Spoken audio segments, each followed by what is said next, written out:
Hi guys, projector fog lights ulit tayo. Etong nasa baba, inakakabit sa kanya ngayon. Kita nyo, parang walang ilaw dun sa may bandang gitnang part kasi masyado nakabuka yung pagka-install. Ito ipapalit natin Q8 by LED projector, tapos ito inakakabit sa kanya ngayon. 700 lux lang siya. Pero meron yan laser na high beam. Ganito yung pagkaka-install sa kanya. Maraming cable ties. Pinulang ito sa higpit kaya nanginginig to, tapos ganito yung connection. Yan, puro electrical tape lang siya. Okay naman sana itong item, yun nga lang, hindi mo siya ma-adjust.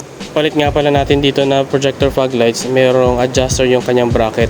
Mas madali nang i-adjust pataas or pababa. Di gaya nito, pinilit lang. Osram pa naman. Ganito siya pag nag-high beam. Ito nga rin pala yung connection dito sa taas. Siyempre, papalitan natin yan ng ating InnoWM na connection.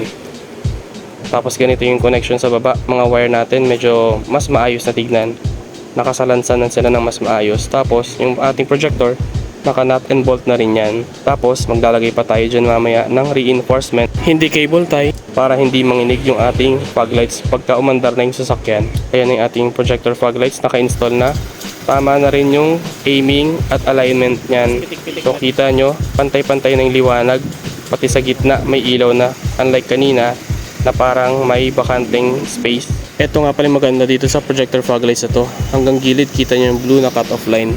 Meron tayo 2 inches na bolt na projector fog lights para dito sa model na ito. Pero since binakwak na ng dating gumawa, 3 inches na lang din yung ginawa natin. Ito nga pala yung itsura ng kanyang cut-off line. Kita nyo hanggang gilid gumuguhit.